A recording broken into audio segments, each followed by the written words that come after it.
capitalize on opportunities in environmental issues, both in Canada and China. And around this room, over the next 2 days, you'll meet representatives. If you're from China, you'll meet representatives from Canada, and if you're from Canada, representatives from China. And there will hopefully be linkages formed whereby we can help solve some of the environmental issues that exist in both countries. I now turn the lectern over to my co-chair, Yao-Si Tang, who will be introducing our first speaker. My name is Yao-Si Tang. In Chinese, perfect Chinese is Tang You Zhi. Well, don't be confused by my name's pronunciation, which is the way it is, unfortunately. May I introduce our first speaker, Mr. Hao Guangfeng, Deputy Consul General of the People's Republic of China. He will be bringing us greetings from the Consulate General of People's Republic of China in Toronto. Mr. Hao. Thank you, John. Thank you, Mr. Tang. Ladies and gentlemen, distinguished guests, please allow me, on behalf of my colleagues, Mr. Yang and Mrs. Sun, the Chinese Consul General in Toronto, to extend our greetings to this conference, Environmental Protection and Renewable Energy Business Opportunity Conference. I know also you hold this conference at a very good time. The reason I say this is tomorrow marks the 35th anniversary of establishment of diplomatic ties between China and Canada. So in the past 35 years, we can see the progress. This makes me to trace back a little bit about our history of the relations between our two countries. 35 years ago, leaders of our two countries, with political wisdom, courage, and vision, to establish diplomatic relations. That established relations was about a year ahead of China's seat to be resumed in the United Nations. About 60 months earlier than United States President Nixon's visit to China, I would say that led the trend in those days. You can see in the past 35 years, the relations between China and Canada boomed, flourished. So are the trade relations and relations of science and technology exchanges, as well as cultural and education. So we can see an all-round development in the past 35 years. I would say the trade volume in those days was very minimal. And last year we saw a trade volume of over 15 billion US dollars between China and Canada, which is about over 100 times over that of 35 years ago. We can see the relations, political relations, as the foundation to help enhance trade relations between our two countries. I remember in those days, the trade was mainly the wheat. And people of my age in China always sum up Canadian wheat in those days. In a sense, we can say, in the vein of the hundreds of millions of Chinese people, flow Canadian wheat. In return, the prosperity of Canada, or the artery of prosperity of Canada, circulates Chinese people's perspiration. Because the trade, and which means you have to work on to get the Canadian wheat. I would say these relations help us to develop. And that's a milestone 35 years ago. About a month ago, when President Hu Jintao visited Canada, leaders of both our countries, with political wisdom and vision, decided to upgrade the relations between our two countries to a strategic partnership. What does that signify? That means this strategic partnership is in line with interests of both our two people, of both countries, and it is conducive to the peace, stability, harmony, and the prosperity of the world at large. And so, when our two countries work together, we could have this political relations as well as economic and trade relations to develop and to thrive. Where are the growth points for this increase of trade volume? I think you are just getting it right about this renewable energy. China is as much a big producer of energy as a big consumer of energy. So our policy is to keep it balanced.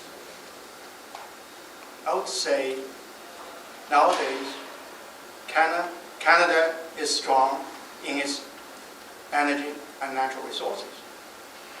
China stands as a big potential, still growing market for Canada. When I say this, because I mentioned that last year we see the trade volume between China and Canada has $15 billion, which was 50% increase over that of the year of 2003. That's a pretty big increase. But we also see the fact that the trade volume between China and Australia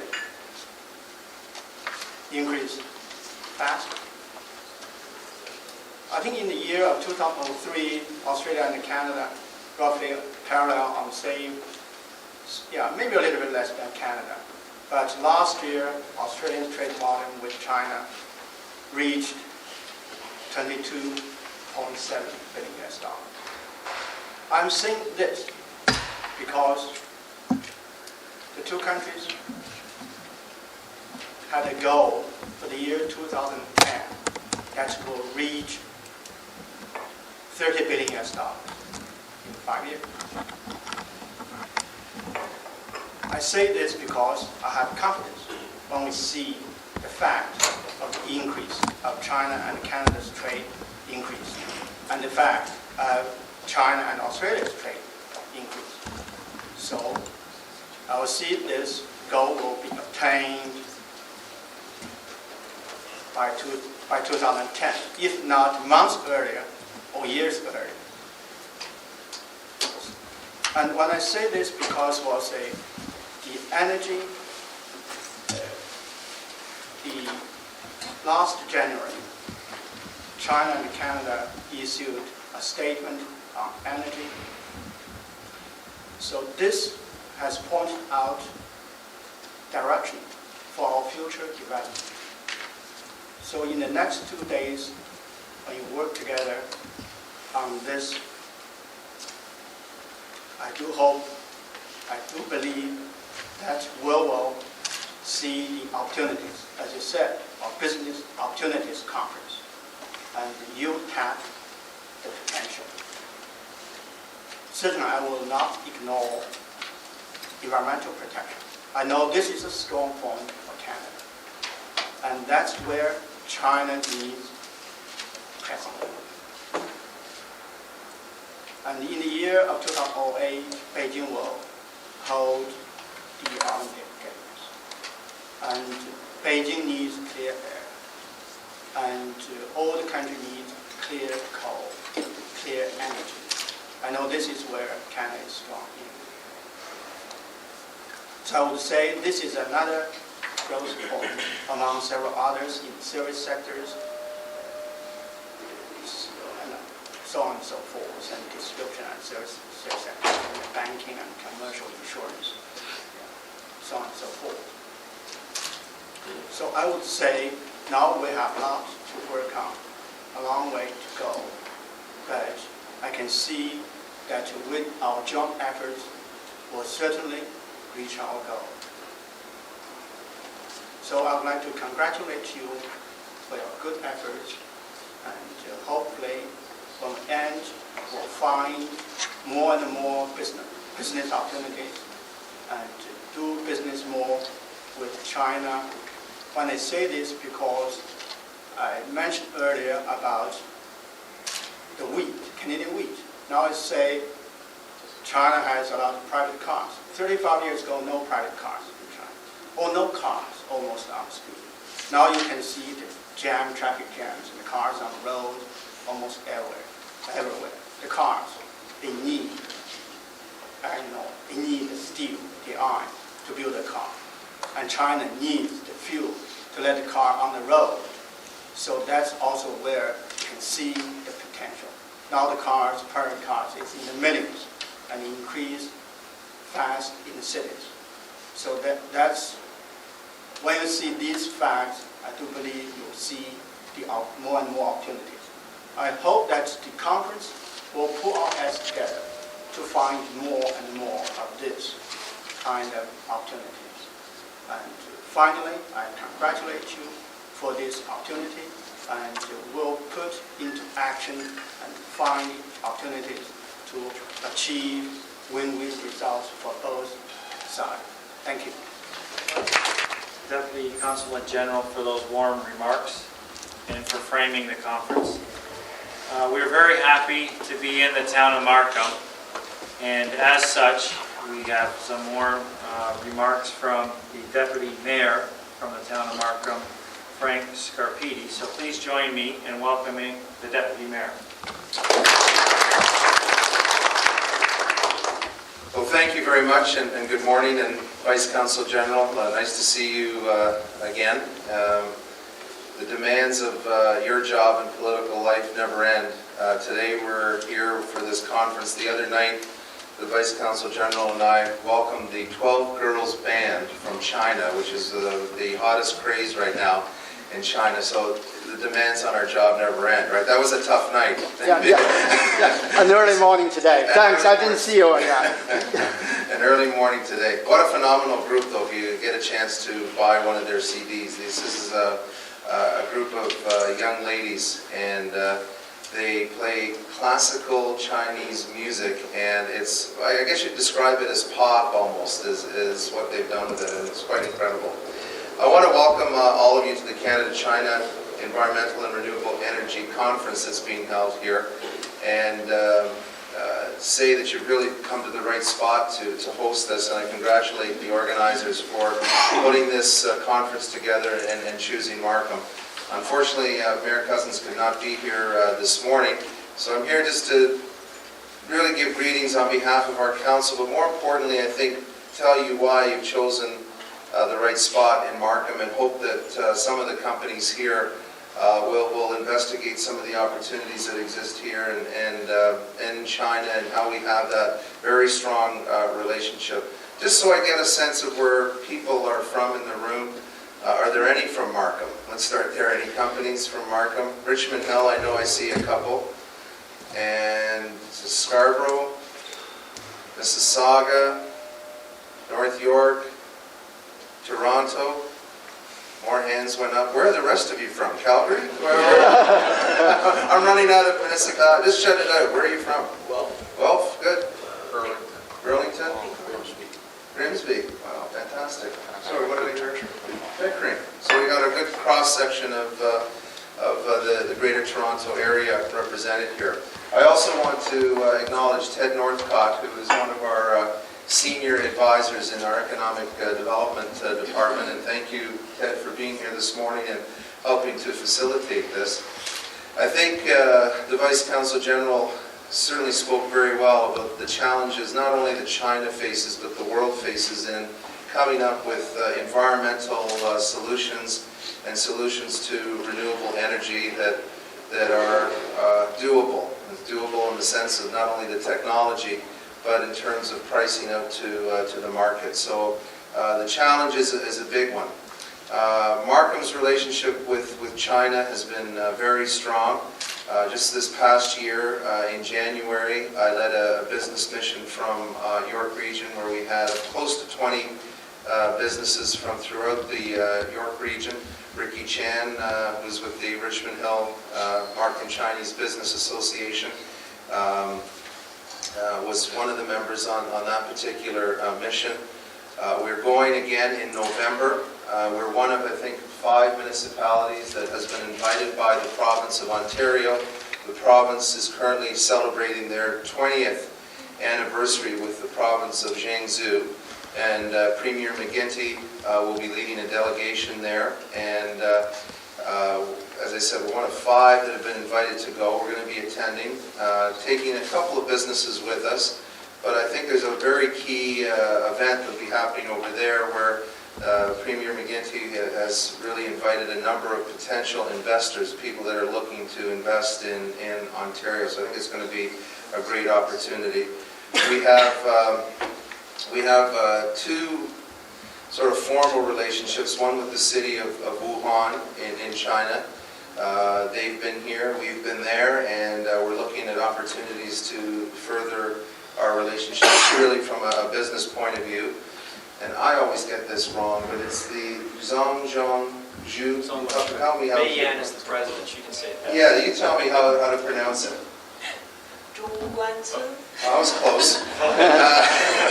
That's a business park that is just really in Beijing or just outside Beijing. Very similar to Markham in terms of the concentration of high-tech companies there. And Julie is, Ming is here in Markham and represents that business park. And again, we've been there and looking at ways again to foster the relationship between our high-tech community. In terms of the environment, we stand proud in Markham. We have a number of initiatives. We've have a clean air committee that's been working for the past couple of years. We've purchased hybrid vehicles as part of our fleet and continue to monitor how well they work compared to the other vehicles. We also use biodiesel here in Markham and looking to expand that program and seeing what the right composition of the biodiesel is. Obviously, the different composition in the summer versus the winter and all the other factors that you have to consider. We are going to have our first pilot project for a green roof at a new or expanded community center in Markham. We've obviously been strong supporters of the Rouge River and the land associated with that. We've set up a special fund to purchase environmental lands whenever they're threatened by development, or when there's an opportunity for Markham to purchase some of those lands, even if it's not threatened by development. But we know it's a key site. And we have been working with the private sector to encourage progress in the environmental field. There's a private developer here who's building condominiums, and we have applied for funding to the federal government through the FCM, which is the Association for Municipalities on a national scale. And if that pilot project gets approved, it'll be the largest commercial solar energy project for housing anywhere in Canada. So we're really excited about that. We also have the first biodiesel gas station located here in Markham. And we work very closely with business, with other levels of government to look at these opportunities regionally and even locally, because some of these responsibilities are shared between the town of Markham and the region of York. We just instituted this September, this past summer, our green bin collection program, which we call Mission Green. And some of you, I know, are looking at this in some of your municipalities, and I think Wolf has had it for some time. And we've gone with a little bit of a different system, but essentially it's to take all the organic material, our kitchen waste, that ended up in landfill, and separate that out and use that for composting. So we're one of the first municipalities to achieve over 60% diversion rate in our garbage program. 60% of of material that used to go in the landfill is now being diverted away from the landfill. And if another submission to the Ministry of the Environment gets approved, we'll be able to use the residual garbage, what's left, and there isn't much left after you take out the cans, the plastics, and all the organics. But we through a private company who came to us and said, if you're willing to give us your garbage, here's how we might use it. And it will be used to basically heat a particular product that they're having, and I can't say too much about it because all this has been discussed in camera and in private, but essentially they're already heating a product using another fuel, and they want to use our residual garbage to heat that product. So if they get the Ministry of the Environment approval, again, I think that's going to be a very exciting project for us here in the town of Markham. So all of this, and we've worked on a lot more. We have certainly companies located here, environmental firms located within the town of Markham that are doing business in China, that are also working on projects here in Markham and throughout the region. And just recently, and I know again some of you will be familiar with this program, but we competed in the Communities in Bloom competition. Now generally everybody works at this, when they're in this competition, to make sure their parks look nice and all their flowers are the best that they look. And that's certainly a major part of the competition. But there are other aspects of it. And this year we not only won the provincial championship for the Community in Bloom competition, it really speaks to sort of the prettiness and the conservation of heritage homes and everything else in the town of Markham. But we also won, and I almost treasure this more than the provincial award, we also won the environmental award from Communities in Bloom. So I think you've come to the right spot to hold this conference. I've just perused your agenda. You got a full agenda, and I just want to welcome you to the town of Markham. And if I have a chance, I'll try to pop in either throughout today or tomorrow when I can, just to listen to some of the presentations. But this is an area, finally, that I think the business community is starting to wake up and say, there's an opportunity here, an opportunity to do something for the environment and also to have a profitable business. And I think we're all winners when we come together and look at those opportunities and figure out how we can do that. So congratulations again to the organizers. Welcome to Markham, and I wish you success over the next couple of days. Thank you very much.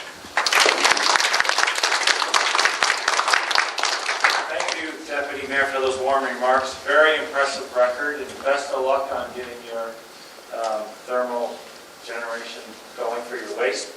Our next speaker is going to be speaking on the state of the environment in Canada and China, and he is one of the representatives of one of the companies in the town of Markham. He works for Jakes Whitford, and he often tells me that Jakes Whitford is the most comprehensive, wide-ranging environmental consulting company in Canada, offices in all the provinces, or most of the provinces, staff in the thousands, I think 1,200 people, so very impressive company, and he's the one of the top 3 guys in the Markham office, so he's very well known in Canada. He knows what's happening in Canada. And not only that, he's also a member of the Canadian-China Environmental Council of Cooperation, so he also knows what's happening in China as well. So there's probably no one better qualified in this room or in Canada or in China that can speak on and compare the state of the environment of both countries. So please join me in welcoming Yao Tang.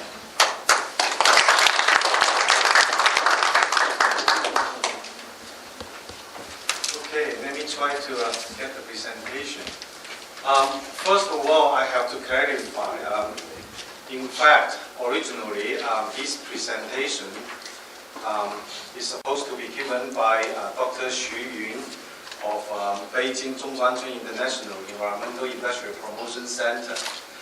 And unfortunately, he informed us he did not have enough time to get the visa on time and get his travel arrangement made. Thanks to our fellow citizens in the Canadian Visa Office. sorry about that, but we kind of started the process quite some time ago, but still, some procedural things, so he couldn't get a visa in time. And probably he's getting the visa tomorrow, but that's what we were told. But anyway, John mentioned I'm supposed to give status on Canada and China on the environmental status. But I think my presentation actually is jointly with Dr. Xu Yun. We will basically focus on the environmental opportunities and energy opportunities. I'm not going to spend too much time on the Canada side. And also I noticed there are a couple more presentations. They will talk about the environmental law and regulation and that type of issue. So I'm going to skip those parts, although indeed in this presentation it does contain certain contents about the regulation and laws in China.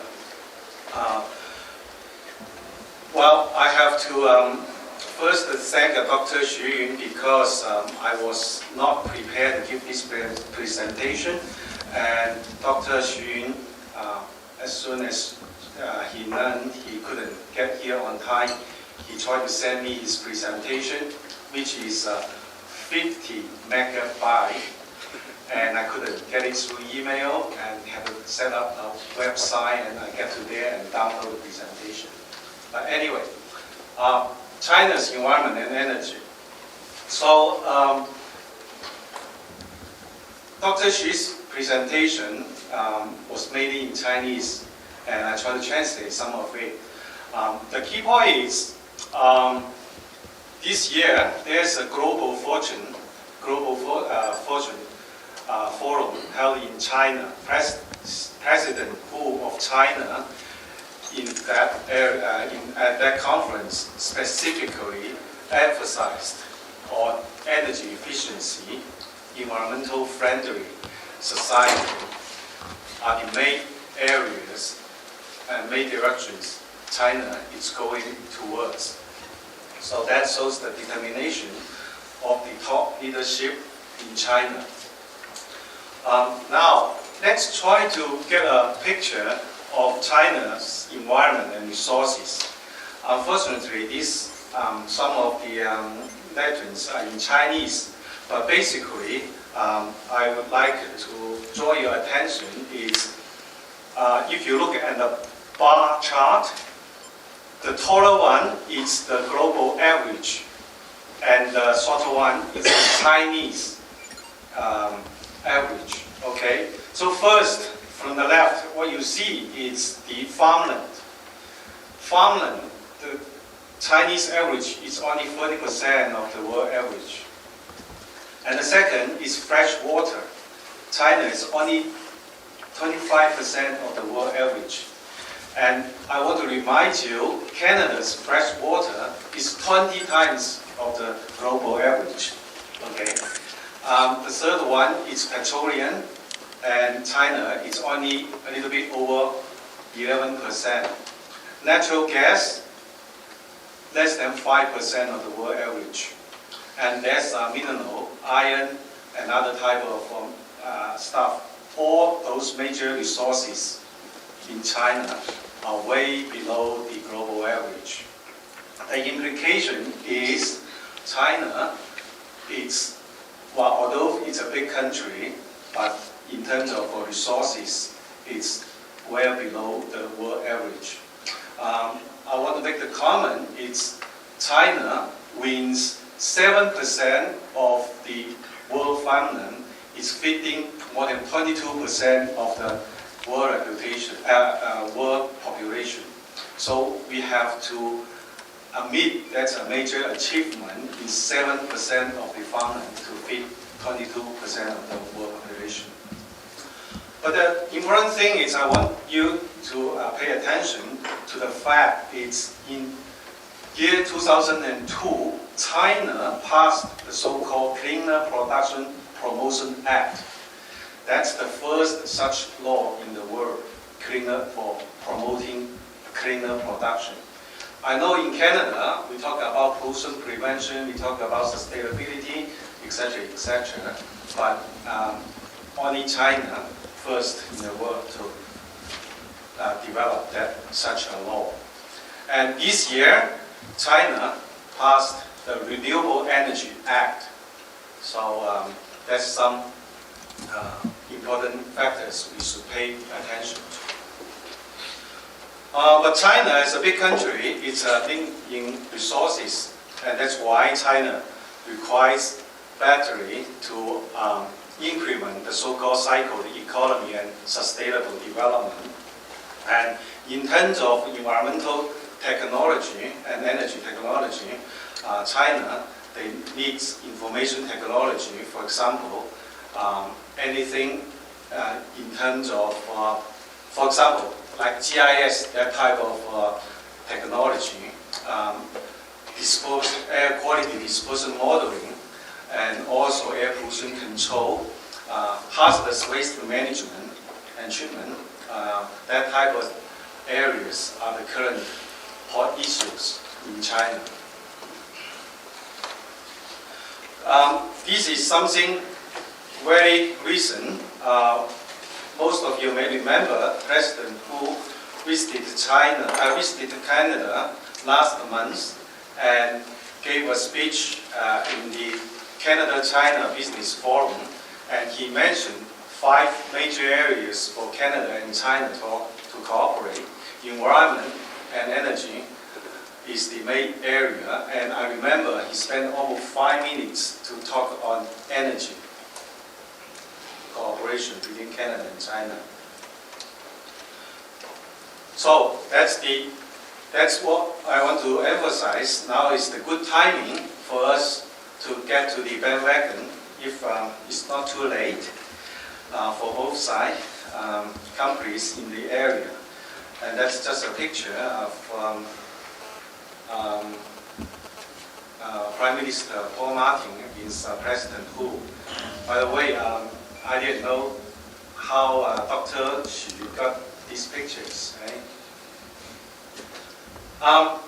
Talking about cooperation between Canada and China, we have to understand a little bit the history about China's environmental development.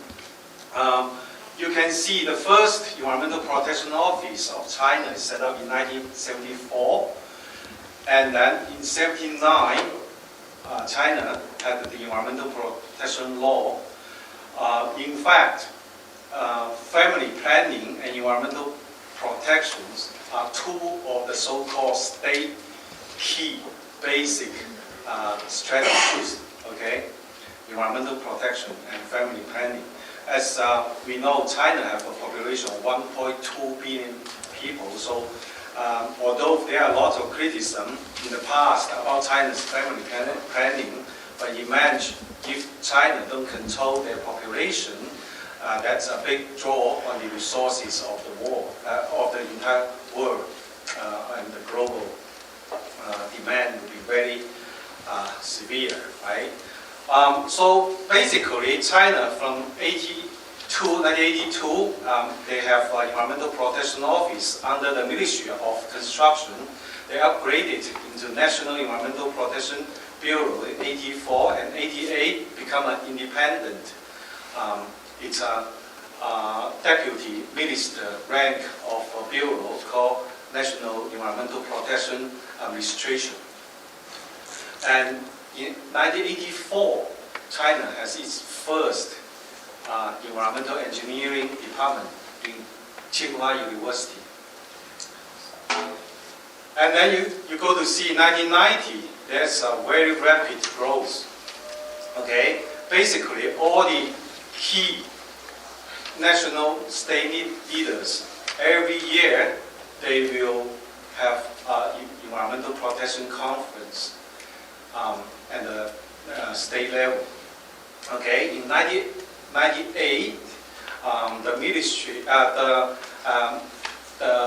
used to be National Environmental Protection Administration, became the State Environmental Protection Administration, CEPA, which has the full minister rank. So the director is equivalent to minister. And you can see, compare between year 2000 and 1990, the environmental protection revenue jumped up by 2,500%. And currently, the yearly growth of China's environmental industry is greater than 10%. CEPA, we just mentioned about CEPA holds the overall responsibility of China's environmental protection. It's somehow different from Canada and quite different from the US.